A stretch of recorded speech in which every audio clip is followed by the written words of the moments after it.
Okay दोस्तों, समकालीन भारतीय शिक्षा का आज हमारा सेकंड लेक्चर है। क्या है? सेकंड लेक्चर है। उसके अंदर मैंने कल आपको क्या बताया था फर्स्ट लेक्चर के अंदर, प्राथमिक शिक्षा के प्रसार में क्या आती है, बहुत सारी समस्याएं आती है। जब मैंने बता दिया आपको, स्कूल खोल दिया, स्कूल खोलने के बाद बच्चों को बुला लिया, उनका रजिस्ट्रेशन कर दिया।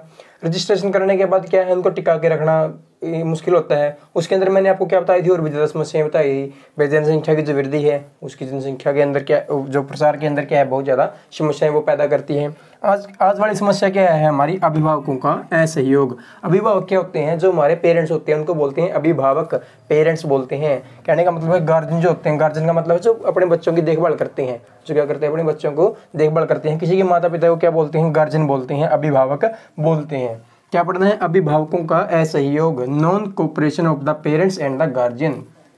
कहने का मतलब क्या है, निर्धन लोग तो क्या करते हैं, अपनी बुनियादी आवश्यकताओं को पूरा करने के लिए क्या कर देते हैं, अपने बच्चों को काम पे लगा देते हैं। अपने बच्चों को काम पे लगा दिया तो अपने बच्चों के स्कूल की फीस नहीं भरनी पड़ेगी, काम उनका जो छुटकारा पा लेंगे वो आसानी से, जो पैसा उनको स्कूल में देना पड़ता है उससे क्या कर लेंगे, आसानी से वो छुटकारा पा लेंगे। काम पे लगाना पड़ेगा तो भी काम पे लगा दिया, फिर तो क्या करेंगे, पैसे बच जाएंगे। और स्कूल में लगा दिया तो फिर पैसे देने पड़ेंगे। इसलिए पुराने टाइम के जो माँ बाप हैं, जो पुरानी सोच के माँ बाप हैं, वो क्या करते हैं, अपने बच्चों को काम पे लगा देते हैं। उनको अपनी क्या समझते हैं, आजीविका का साधन समझते हैं। अब जो गरीब लोग हैं, निर्धन लोग हैं, उनकी तो मजबूरी समझ में आती है भाई, वो तो निर्धन है, स्कूल की अपना फीस वगैरह नहीं दे सकते, इसलिए क्या बोल सकते हैं उनको, चलो नहीं पढ़ाते, कोई बात नहीं। लेकिन आप लोग ऐसे भी आदमियों को देखोगे, ऐसे भी परिवार के अंदर देख लो, समाज के अंदर देख लो, देश के अंदर, गांव के अंदर, शहर के अंदर, कहीं पे भी आपको ऐसे लोग बहुत ज़्यादा देखने को मिल जाएंगे जो क्या है, रूढ़िवादी है। रूढ़िवादी किसको बोलते हैं, जो पुरानी विचारधाराओं को आज भी मानते हैं उनको क्या बोलते हैं, रूढ़िवादी बोलते हैं। उनकी सोच क्या है, बिल्कुल संकीर्ण है, बिल्कुल वो नैरो माइंडेड इंसान होते हैं। उनके विचार, वो जाति पाति में भेदभाव करने लग जाएंगे आपस में, ये ऊंची जात का है, ये नीची जात का है, ये उस धर्म से बिलोंग करता है, ये उस धर्म से बिलोंग करता है। कहने का मतलब क्या है, आपस में बहुत ज़्यादा भेदभाव करते हैं। और इसी भेदभाव के कारण क्या नहीं करते, वो अपने बच्चे को कभी भी शिक्षित नहीं कर पाते। क्या नहीं कर पाते, अपने बच्चे को कभी भी शिक्षित नहीं कर पाते। और प्राथमिक शिक्षा का जो सार्वभौमिकरण है, प्राथमिक शिक्षा का जो सार्वभौमिकरण है भाई, हमारा सपना था कि गाँव के हर एक बच्चे तक, शिशु तक क्या पहुंचाएंगे, निःशुल्क शिक्षा मुहैया करवाई जाएगी। इसलिए इन सारे के सारे जो फैक्टर मैंने बताए हैं ना, बच्चे वही लोगों की जो सोच है वो क्या है, नैरो माइंडेड है लोग आज के टाइम में, रूढ़िवादी लोग हैं, जाति पाति में ज़्यादा विश्वास करते हैं। उन सारे के सारे फैक्टरों के कारण आज क्या है, हमारा जो सपना है शिक्षा का सार्वभौमिकरण, प्राथमिक शिक्षा का सार्वभौमिकरण, उसके अंदर क्या आ रही है, बहुत ज़्यादा बड़ी समस्या आ रही है। कौन सी भाई, अभिभावकों का सहयोग वाली। आज आप देखोगे विशेषकर लड़कियों के मामले में, क्या कर रखा है, पेरेंट्स ने अपनी नैरो माइंडेड सोच बना रखी है। बिल्कुल सोच उनकी इतनी घटिया है कि वो अपनी लड़कियों को क्या नहीं करते, स्कूल में नहीं भेजते। आज भी आप देखोगे लड़कियों की छोटी छोटी उम्र में क्या कर दी जाती है, शादी कर दी जाती है। जो उम्र उनकी खेलने कूदने की होती है, खाने की होती है, पहनने की होती है, उड़ने की होती है, उस उम्र में क्या कर दिया जाता है, उनका विवाह कर दिया जाता है। और पूरे के पूरे जो परिवार है उसकी जिम्मेवारी उनको संभालनी पड़ती है छोटी सी उम्र में। आज भी क्या है, पर्दा प्रथा प्रचलित है हमारे गांव में, हमारे शहर में, देश में, कहीं पर भी देखने को मिलेगी आपको। ये कौन सी वाली प्रथा, पर्दा प्रथा। पर्दा प्रथा के अंदर क्या होता है, घर की स्त्री को क्या नहीं करने दिया जाता, काम पे बाहर नहीं लेके जाया जाता, उसको कोई काम नहीं करने दिया जाता। काम करने का मतलब क्या है, जैसे बाहर जाके वो अपनी आजीविका कमा सकते हैं, ऐसा कुछ नहीं किया जाता उसको। ना ही उसको कोई शिक्षा का अधिकार दिया जाता है, भाई अपना जाके तो स्कूल में पढ़ ले, ऐसा कुछ भी अभी अधिकार उसके पास नहीं होता। उसको क्या है, सिर्फ और सिर्फ पर्दे के अंदर रहना होता है। पर्दे का क्या मतलब होता है, घर की चार दीवारी के अंदर रहना होता है, घर को संभालना होता है, बाहर जाके वो किसी भी काम को नहीं कर सकती। कहने का मतलब क्या, एक तरह से बुर्खे में रहना पड़ता है उसको, बिल्कुल अपना सारा का सारा सिस्टम जो है, अपनी आबरू जो है उसको बचा के रखना पड़ता है। ठीक है, परिवार के अंदर रहने वाले समाज के लोगों से क्या करना पड़ता है, अपने आप को बचा के रखना पड़ता है। ये क्या है, लोगों की संकीर्ण सोच है। क्या है, लोगों की संकीर्ण सोच।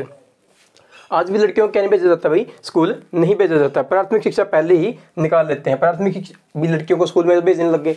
कुछ माँ बाप ऐसे मिल जाएंगे आपको, रूढ़िवादी सोच तो है, लेकिन क्या कर लेते हैं, वो अपनी लड़कियों को स्कूल में भेजना शुरू कर देते हैं। 1 साल भेजेंगे, 2 साल भेजेंगे, 3 साल भेजेंगे, लेकिन जब तक उनकी प्राथमिक शिक्षा पूरी होगी ना, उससे पहले ही क्या कर देंगे, उनको निकाल लेंगे। निकाल लेने का क्या मतलब, उनको स्कूल से हटा देंगे, उनका क्या कर देंगे, विवाह कर देंगे। क्या कर देंगे, बाल विवाह कर देंगे। जो छोटी सी उम्र में क्या कर देंगे, उसका विवाह कर देंगे, प्राथमिक शिक्षा पूरी होने से पहले ही। इसलिए क्या है, सहयोग करना जरूरी है। भाई माता पिता जब तक सहयोग नहीं करेंगे नहीं, जब तक माता पिता की जो अपनी सोच है, जो नैरो माइंडेड सोच है उनकी, नैरो माइंडेड है जो इंसान, जब तक उनकी सोच को क्या नहीं करा जाएगा, ट्रांसलेट नहीं करा जाएगा, कन्वर्ट नहीं करा जाएगा अच्छी सोच के अंदर, तब तक क्या है जो हमारा प्राथमिक शिक्षा के प्रसार के अंदर जो समस्याएं आ रही है, उस समस्या के अंदर ये फैक्टर ऐसे का ऐसा ही बना रहेगा। और प्राथमिक शिक्षा का जो सार्वभौमिकरण का जो सपना है 100% वाला, वो क्या रहेगा, ऐसे का ऐसा धरा का धरा रह जाएगा। इसलिए क्या है, माता पिता का जो सहयोग है जरूरी है। लेकिन आज के माता पिता इस बात को समझ नहीं रहे हैं, सीरियस ले नहीं रहे इस बात को, अपने बच्चों को स्कूल में भेजते नहीं है। ये क्या बना हुआ है, समस्या का कारण बना हुआ है प्राथमिक शिक्षा के सार्वभौमिकरण के अंदर। तो दोस्तों इसमें क्या है, प्राथमिक शिक्षा के प्रसार में क्या आ रही है, कुछ समस्याएं आ रही हैं। एक समस्या पिछले पार्ट के अंदर मैं आपको बता चुका हूँ। भाई अभिभावक जो है वो क्या नहीं करते, अपना कंट्रीब्यूशन नहीं करते, ये बच्चों को पढ़ाने में अपनी मदद नहीं करते। टीचर की मदद करनी पड़ेगी, अपने जो पेरेंट्स होते हैं उनको, उसको क्या करना पड़ेगा, सहयोग करना पड़ेगा अपने बच्चों को स्कूल में भेजने के लिए। वो मेरी प्रॉब्लम थी। अब दूसरी प्रॉब्लम क्या है हमारी, दूर स्थित आबादियों की समस्या। आपने देखा होगा, आप भारत के अंदर कुछ ऐसे क्या है राज्य हैं, उन राज्य के अंदर ऐसे कुछ गांव हैं, वो गांव क्या है शहर से बहुत ज़्यादा दूर है। उन गांवों के अंदर क्या है, थोड़ी थोड़ी आबादी रहती है, थोड़े थोड़े लोग रहते हैं। भारत के अंदर कई ऐसे पहाड़ी इलाके भी हैं जहाँ पे आम इंसान का बसना बहुत ही ज़्यादा मुश्किल है, लेकिन फिर भी क्या रहते हैं, वहाँ पे इंसान रहते हैं, थोड़े बहुत ही रहते हैं। जैसे गांव में 10-20 हज़ार लोग, 12-13 हज़ार लोग ऐसे रहते हैं, लेकिन उन पहाड़ी इलाकों के अंदर क्या है, सिर्फ 500, 400, 600 ऐसे आबादी के अंदर क्या है लोग रहते हैं। ये वहाँ पे लोग हैं तो उनके बच्चे भी होंगे। वो बच्चे अगर उनको विकास करवाना है तो उनका क्या होना जरूरी है, शिक्षित होना जरूरी है। शिक्षित कैसे होंगे, सबसे पहले उनको क्या देनी पड़ेगी, प्राथमिक शिक्षा देनी पड़ेगी। तो क्या पढ़ाने वाला हूँ आपको, भाई दूर स्थित जो आबादी है, जो गांव से शहर से क्या है दूर है आबादियाँ, उनके बच्चों को क्या है पढ़ाने में क्या आती है, बहुत ज़्यादा दिक्कतें आती हैं।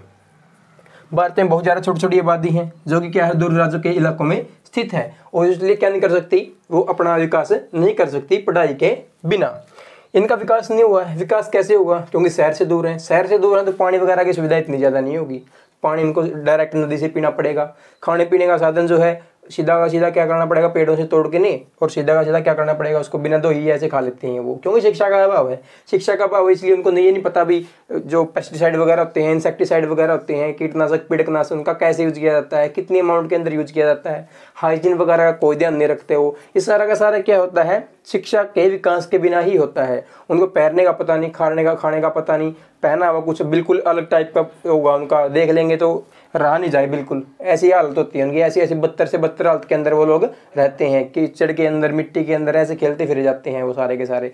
वो क्या होता है, सारा का सारा शिक्षा का अभाव होता है। शिक्षा के अभाव के कारण क्या नहीं होता हो पाता, उनका कभी भी विकास नहीं होता हो पाता। ना ही वहाँ पे क्या होते, यातायात के साधन होते। यातायात का मतलब समझते हो, व्हीकल वगैरह, जैसे आपके घर में तो कार होगी, मोटरसाइकिल होगी, अलग अलग तरह के साधन होते हैं, लेकिन उनके पास ऐसा कोई साधन नहीं होता, क्योंकि उनको कहीं पे जाना ही नहीं है।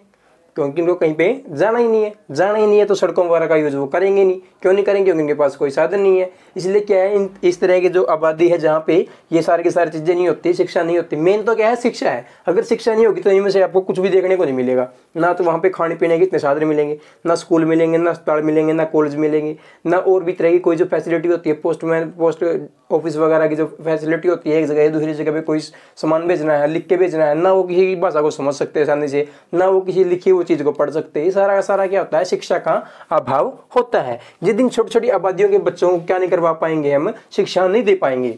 अगर इन छोटी छोटी आबादियों के अंदर रहने वाले जो इंसान हैं उनके बच्चों को हमने प्राथमिक शिक्षा नहीं दी ना, तो 7-7, 8-8 पीढ़ी तक क्या नहीं होगा, कभी इनका विकास नहीं होगा। पीढ़ी का विकास होने के लिए क्या है, परिवार में कम से कम क्या होना चाहिए, कुछ ना कुछ तो पढ़ा हुआ होना चाहिए।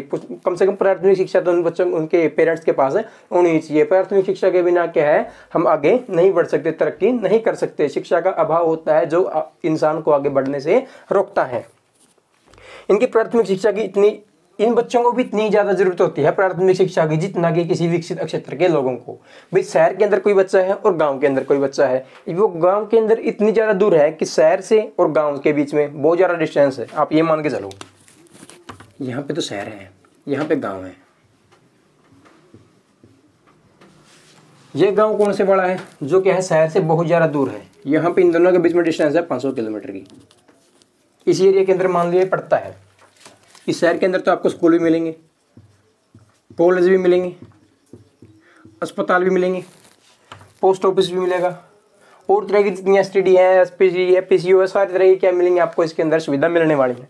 लेकिन ये गांव ऐसा है जहाँ पे क्या नहीं है, कोई भी यातायात का साधन नहीं है, कोई भी पीसीओ नहीं है, कोई भी एसटीडी नहीं है, कोई भी पोस्ट ऑफिस नहीं है, स्कूल नहीं है, कॉलेज नहीं है, अस्पताल नहीं है, कुछ नहीं है यहाँ पे। तो यहाँ के लोग क्या रहते हैं, सिंपल अपनी ज़िंदगी को व्यतीत करते हैं। क्या करते हैं, सिंपल अपनी ज़िंदगी को व्यतीत करते हैं। लेकिन सरकार क्या चाहती है, ये लोगों के जो बच्चे हैं ये भी क्या करें, अपना विकास करें। क्या करें, अपना विकास करें। जितनी ज़्यादा ज़रूरत है यहाँ के लोगों के बच्चों को पड़ती है शिक्षा की, उतनी ही ज़्यादा ज़रूरत है यहाँ के लोगों के बच्चों को पड़ती है। भाई जितनी ज़्यादा शिक्षा की जरूरत इन्हें है, उतनी ही ज़्यादा शिक्षा की जरूरत इन्हें भी है। दोनों का विकास करवाना किसका काम है, सरकार का काम है। और हमारा भी इसके अंदर क्या होना चाहिए, हाथ होना चाहिए।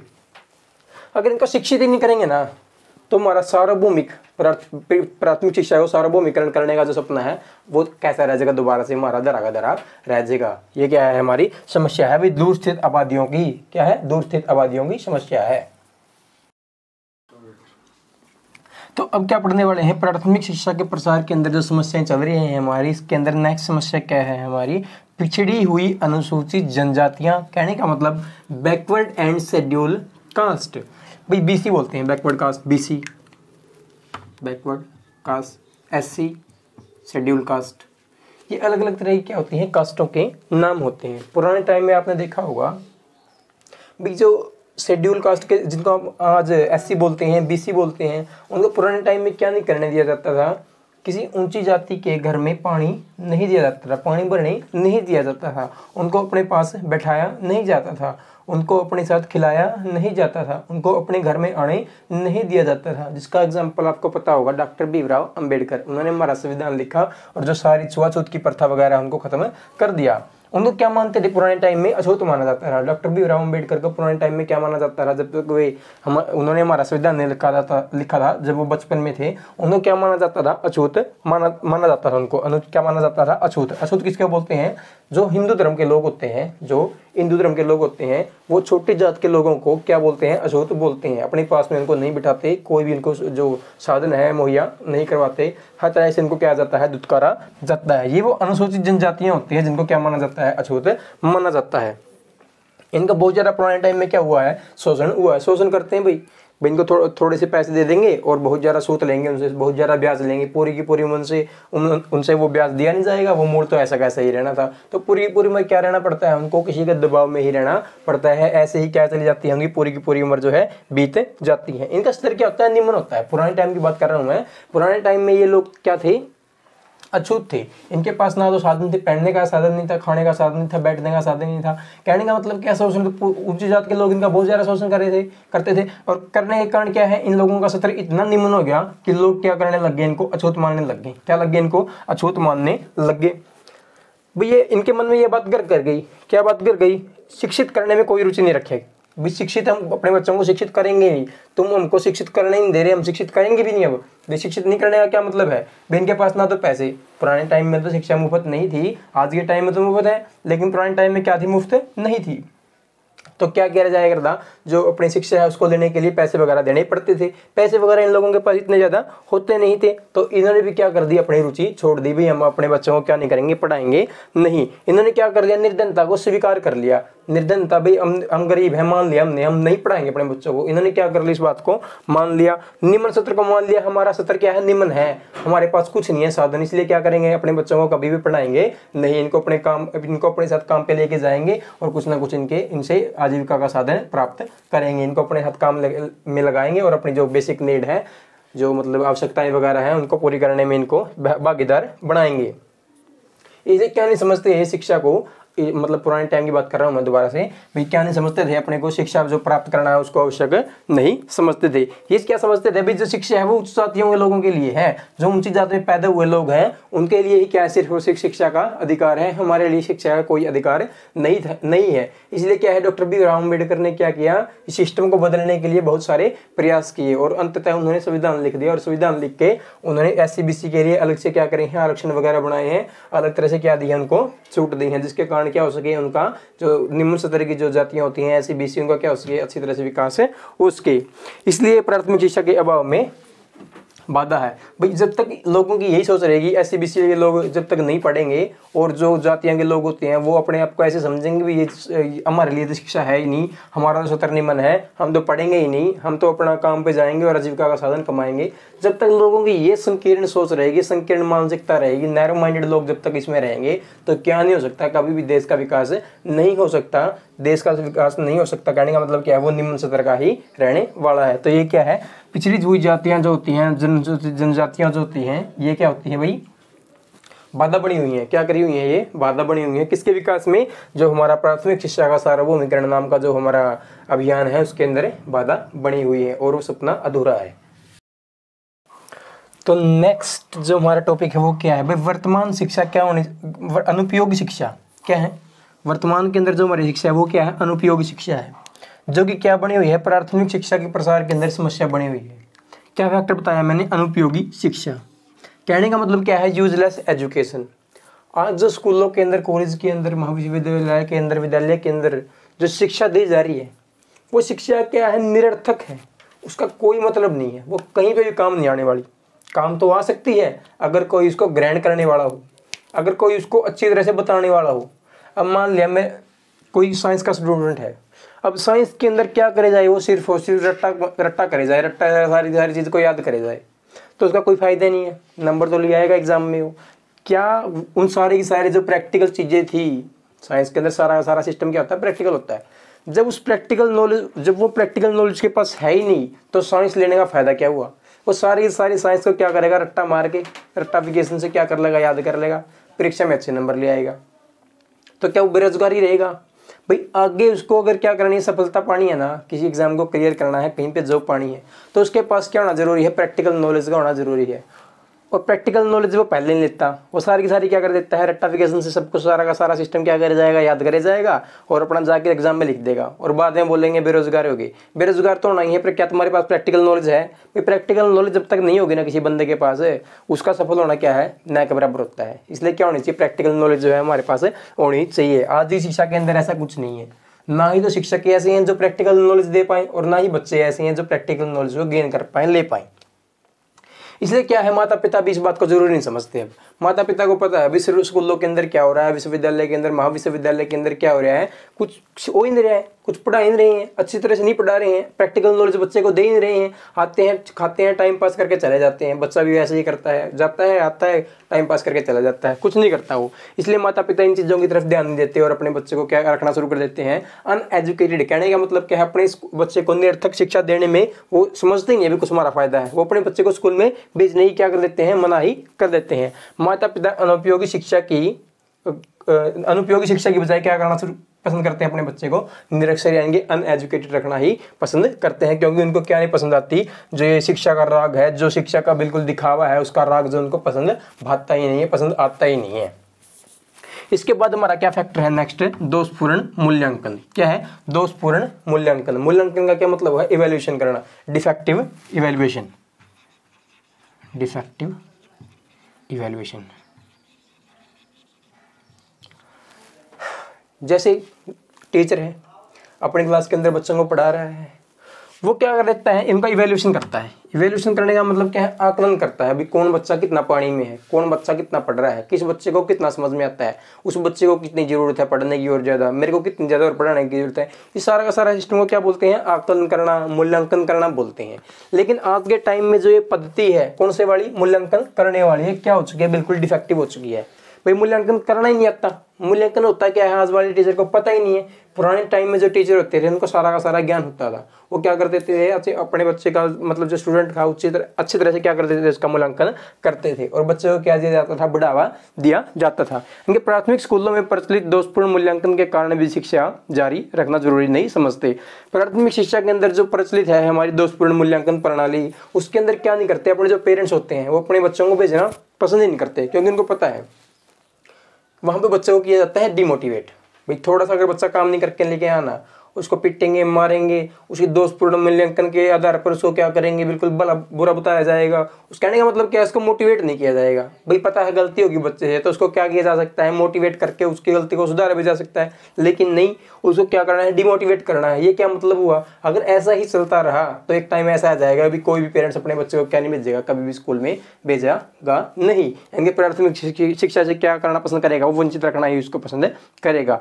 उनका मूल्यांकन, जो बच्चे होते हैं, स्टूडेंट होते हैं क्लास के अंदर, उनका मूल्यांकन, उनको भी किसी बच्चे को कितना आता है, वो मूल्यांकन किस आधार पर किया जाता है? पूरी साल पढ़ाएंगे, लास्ट में जाके क्या ले लेंगे, एग्जाम ले लेंगे। उस एग्जाम में जिस बच्चे के नंबर आगे अच्छे उसको बोल देंगे अच्छा, जिसके नंबर आगे कम उसको बोल देंगे बुरा। भाई ये क्या मतलब हुआ? एक सिंगल सीट, एक सिंगल पेपर क्या नहीं कर सकता, डिसाइड नहीं कर सकता किसी बच्चे की जिंदगी को। उस एक सिंगल आंसर, सिंगल क्वेश्चन के बेस पे ये नहीं बता सकते उस बच्चे को कितना आता है और कितना नहीं आता। इनका मूल्यांकन वार्षिक परीक्षा के आधार पर नहीं कर सकते, क्योंकि वार्षिक परीक्षा के आधार पर तो ये पद्धति है ही खराब। जो वार्षिक परीक्षा के आधार पर हम क्या करते हैं, किसी बच्चे का मूल्यांकन करता है, ये पद्धति तो क्या अपने आप में अपूर्ण है, अपर्याप्त है। इसका यूज करके तो किसी बच्चे का हम ये पता लगा ही नहीं सकते कौन बच्चा कितना पानी में है, उसको कितना आता है, कितना नहीं आता है, वो बच्चा काबिल भी है कि नहीं है। ये सारी की सारी क्या है, हमारी दोषपूर्ण मूल्यांकन प्रणाली की विशेषताएं हैं। भाई ये तो बिल्कुल बेकार सिस्टम है। इसके आधार पर ये नहीं बता सकते भी किसी बच्चे को कितना आ रहा है और कितना नहीं आ रहा है, क्योंकि वो विद्यार्थी की क्षमताओं उपलब्धियों का ठीक से मूल्यांकन नहीं कर सकती। कहने का मतलब वही बताया मैंने, भाई क्षमता वो क्या क्या कर सकता है अपनी लाइफ के अंदर, क्या पता उसके पास कुछ और स्किल हो। भाई क्या पता उसको पढ़ाई में मन नहीं लगता हो, ये मान लिया मैंने, हो सकता है उसके पास कुछ और स्किल हो, गाने बजाने में हो, क्रिकेटर बनना चाहता हो, सिंगर बनना चाहता हो, कुछ और सिस्टम में अलग अलग तरह के व्यवसाय होते हैं, अलग अलग तरह के बिजनेस होते हैं, क्या पता उसका माइंड उनमें चलता हो। लेकिन एक सिंगल सीट के आधार पर ये तो नहीं बता सकते ना भाई ये बच्चे को ये कामयाब होगा, ये बच्चा कामयाब नहीं होगा। जिसके 80% से ऊपर आ गए हैं वो बच्चा कामयाब होने वाला है, और जो फेल हो गया है, 500 में कंपार्ट है, 4 में कंपार्टमेंट है, री आ गई है, इसके आधार पर ये थोड़ी ना बता सकते हैं भाई बच्चा जिंदगी में कुछ करने वाला है कि नहीं करने वाला है। ये क्या है, क्षमताओं और उपलब्धियों को अच्छी तरह से आकलित नहीं कर पाती, उनका मूल्यांकन अच्छी तरह से नहीं कर सकती। इसी कारण क्या करता है, स्कूल का जो समूचा वातावरण रहता है वो नीरस रहता है। स्कूल के अंदर सारे के सारे बच्चे क्या मिलेंगे, डिप्रेस मिलेंगे। छोटे छोटे क्लास के बच्चे होते हैं, उनको तो इतना ज़्यादा पता नहीं होता। आप देखोगे 9th में है, 10th में है, 11th में है, 12th में है बच्चा, अगर उसके पास नॉन मेडिकल है ना, तो वो बिल्कुल क्या कर देगा, अपने आप को डिप्रेस समझेगा, पूरा का पूरा दिन, सारा का सारा दिन पढ़ता रहेगा, अपने दिमाग को क्या कर लेगा, डिप्रेस कर लेगा। जहाँ भी जाएगा अपने साथ क्या लेके जाएगा, डिप्रेशन लेके जाएगा। स्कूल में बैठेगा, क्लास में बैठेगा, उसका चुगर्दे का जो माहौल होता है, उसके चारों तरफ का जो वातावरण होता है वो क्या मिलेगा आपको, बिल्कुल बेकार मिलेगा। उसके आसपास के जो बच्चे होंगे वो सारा दिन डिप्रेशन में रहेंगे, क्या रहेंगे, डिप्रेशन में रहेंगे। शिक्षा ऐसी रही नहीं है जिसको क्या कर पाए, इंजॉय कर पाए। इंजॉय करने का मतलब ही नहीं है, क्यों, कुछ तो टीचर ऐसे हैं और कुछ उनको ग्रहण करने वाले बच्चे भी ऐसे आज के टाइम में हो चुके हैं। तो कहने का मतलब क्या है, पूरे के पूरे स्कूल का वातावरण है वो क्या हो चुका है, नीरस हो चुका है। पढ़ने में किसी का कोई इंटरेस्ट नहीं है, क्योंकि विद्यार्थी पर परीक्षा क्या रहेगा, पूरा का पूरा टाइम बोझ रहेगा। अब जनवरी, फरवरी, मार्च, फरवरी के बाद आएगा मार्च, तो मार्च में क्या होती है, बच्चों की अधिकतर परीक्षाएं होती हैं। अब वो मार्च में क्या रहेगा, पूरा का पूरा महीना, 2 महीने पहले डिप्रेशन होना शुरू हो जाएगा। भाई हाँ, इस महीने में इस तारीख को क्या है, मेरी एग्जाम है, वही इस डेट को पहले देखने लग जाएगा, इस डेट को, इस 2 दिन में इसको दूंगा सब्जेक्ट को तैयारी करने के लिए। और पूरा दिन अपने पेरेंट्स से बात भी नहीं करेगा, पूरा दिन किताबों में लगा रहेगा, दिमाग को डिप्रेस कर लेगा, सुसाइड कर लेगा, अलग अलग तरह के क्या होते हैं सिस्टम। मतलब कहने का क्या मतलब है, भी शिक्षा जो है आज के टाइम में इतनी भ्रष्ट हो चुकी है, इतनी बेकार हो चुकी है कि बच्चा अपने आप को बिल्कुल लायक ही नहीं समझता किसी चीज़ की। वो ये समझता नहीं है भी ये टैलेंट नहीं है, तो क्या पता और कोई टैलेंट उसके अंदर निकल आए। वो समझता है बस ये सिंगल आंसर की सीट है, ये क्या कर सकती है, उसके पूरे के पूरे फ्यूचर को डिसाइड करने वाली है। लेकिन ऐसा कुछ भी नहीं होता है। फेल होने वाले क्या कर देते हैं, या तो स्कूल को छोड़ देते हैं, भी फेल हो गया, उसके माँ बाप क्या कर देंगे, या तो उसको व्यवसाय में लगा देंगे या स्कूल छोड़ देंगे। या फिर क्या होगा, वो बच्चा अगर स्कूल में पढ़े जाएगा, भी पता उसका इंटरेस्ट नहीं है, तो फिर क्यों पढ़ा रहे हैं उसको।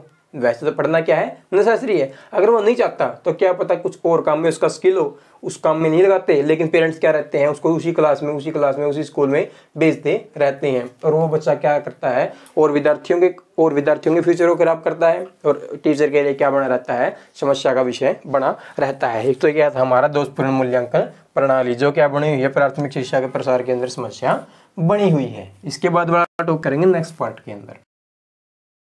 और एक बात और दोस्तों, अगर आपको मेरी सारी की सारी वीडियो पसंद आ रही है तो कृपया करके इसके अंदर सब्सक्राइब, लाइक्स और जो कमेंट वगैरह अपना कर देना चाहिए, ताकि जिसके कारण मेरे को क्या मिले, मोटिवेशन मिले। प्राथमिक शिक्षा के प्रसार में जो हमारी समस्या आ रही है उसके अंदर नेक्स्ट समस्या क्या है, हमारी नेक्स्ट प्रॉब्लम क्या है, अर्थाभाव। इसमें क्या होता है हमारा लैक ऑफ फाइनेंस। फाइनेंस का मतलब है पैसे की कमी। पैसे की कमी के कारण भी क्या है, प्राथमिक शिक्षा जो है क्या बनी हुई है, प्राथमिक शिक्षा के अंदर जो ये बाधा बनी हुई है, कौन, पैसा। किसी पेरेंट्स के पास पैसा नहीं है तो वो क्या करता है, अपने बच्चे को पढ़ाना जरूरी नहीं समझता, प्राथमिक शिक्षा को पूरा करवाता नहीं है।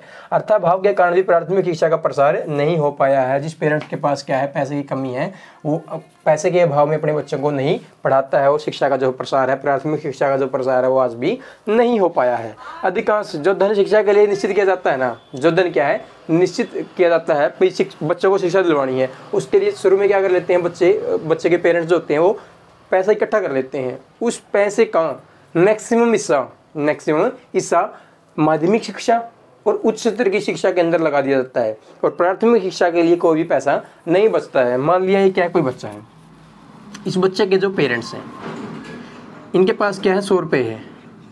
इन्होंने डिसाइड कर लिया भी इस बच्चे की पूरी लाइफ के अंदर ग्रेजुएशन तक हम क्या करेंगे, 100 रुपये खर्च करेंगे। 100 रुपये में से 80 से 90 रुपये तो क्या कर देंगे, वो खर्च कर देंगे इसकी माध्यमिक शिक्षा में,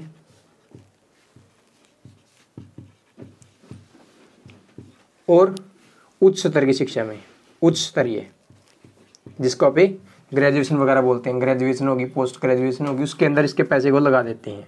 और कुछ पैसा कहाँ पे लगा देते हैं, 8वीं 9वीं 10वीं 11वीं 12वीं यहाँ पे लगा देते हैं। जो प्राथमिक शिक्षा के लिए क्या बचे, 20 रुपये बचे बस।